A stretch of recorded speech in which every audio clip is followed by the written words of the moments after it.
Salam sejahtera di dalam Tuhan. Saudara-saudara yang kekasih di dalam Kristus, apa kabar? Semoga semuanya dalam keadaan sehat dan baik. Kita jumpa lagi dalam renungan harian, di mana kita berada di hari Sabtu, tanggal 26 Februari tahun 2022. Saudara, kita akan membaca firman-Nya.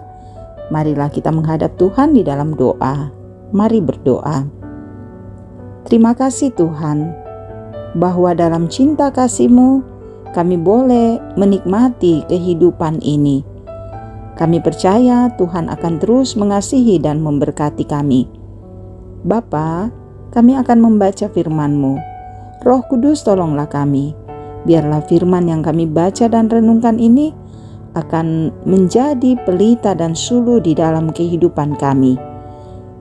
Bersabdalah Tuhan, kami siap menyambut firman-Mu. Dalam nama Tuhan Yesus kami berdoa. Amin. Kisah Para Rasul pasal 10 ayat 17 sampai 33. Petrus bertanya-tanya di dalam hatinya, apa kiranya arti penglihatan yang telah dilihatnya itu? Sementara itu telah sampai di muka pintu orang-orang yang disuruh oleh Kornelius dan yang berusaha mengetahui di mana rumah Petrus. Mereka memanggil seorang dan bertanya, apakah Simon yang disebut Petrus ada menumpang di rumah itu?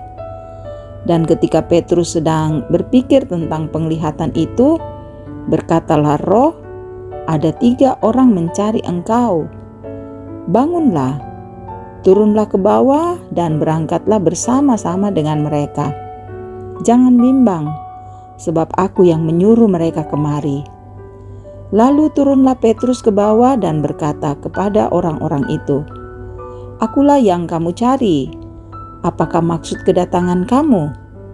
Jawab mereka, Kornelius, seorang perwira yang tulus hati dan takut akan Allah, dan yang terkenal baik di antara seluruh bangsa Yahudi, telah menerima penyataan Allah dengan perantaraan seorang malaikat kudus, supaya ia mengundang engkau ke rumahnya dan mendengar apa yang akan kau katakan. Ia mempersilahkan mereka untuk bermalam di situ. Keesokan harinya ia bangun dan berangkat bersama-sama dengan mereka, dan beberapa saudara Yope menyertai dia. Dan pada hari berikutnya sampailah mereka ke Kaisaria. Kornelius sedang menantikan mereka, dan ia telah memanggil sanak saudaranya dan sahabat-sahabatnya berkumpul.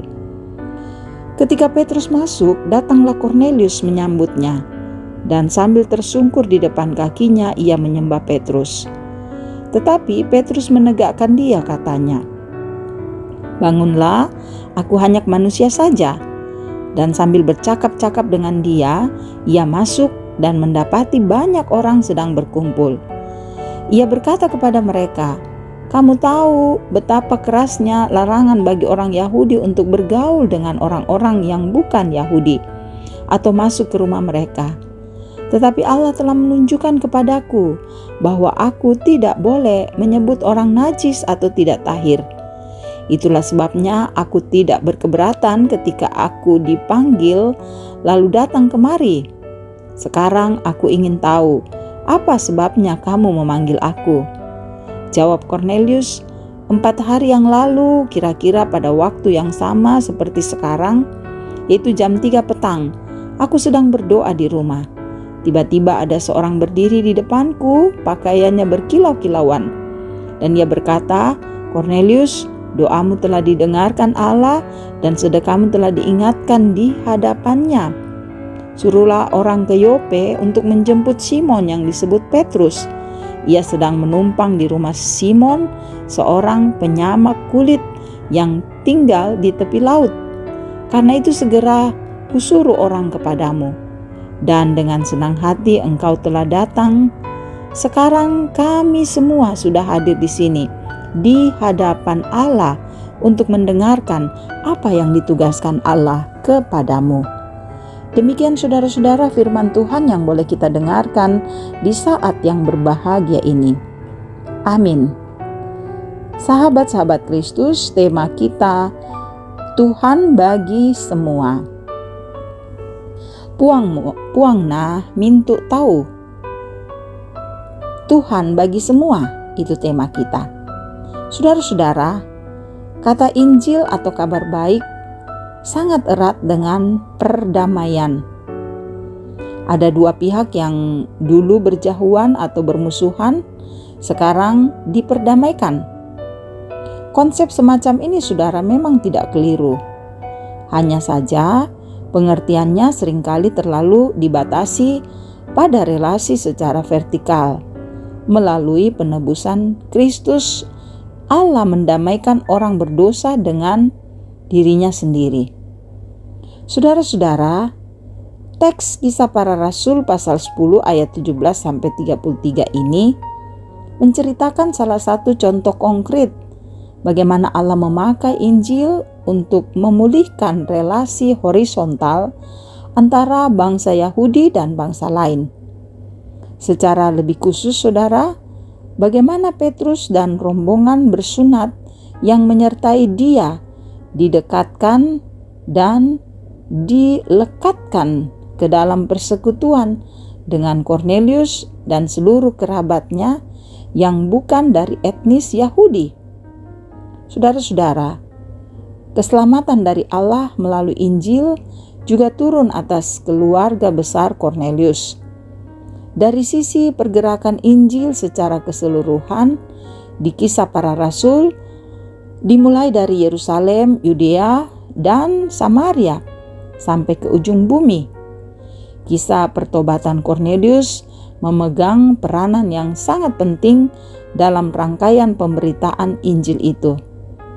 Saudara, peristiwa ini merupakan transisi yang sempurna bagi perluasan pemberitaan Injil. Petrus menyadari bahwa Allah telah meruntuhkan tembok pemisah antara Yahudi dan bukan Yahudi, sebab keselamatan yang dianugerahkan Allah adalah untuk semua bangsa. Saudara, sejatinya pemberitaan Injil adalah keluar dari kita. Kita yang adalah orang-orang percaya atau gereja bertanggung jawab untuk terus memberitakan Injil lebih luas lagi. Pemberitaan Injil menuju pada visi semua lidah mengaku bahwa Yesus Kristus itulah Tuhan dan Juru Selamat dunia, dan semua diperdamaikan di dalam Allah. Ya, Dialah Tuhan bagi semua, bagi saudara-saudara, bagi saya, dan kita disatukan, didamaikan dalam kasih-Nya. Amin. Mari berdoa. Terima kasih Tuhan, penyertaan dan kasih-Mu telah menuntun kami sehingga kami dapat membaca dan merenungkan firman-Mu.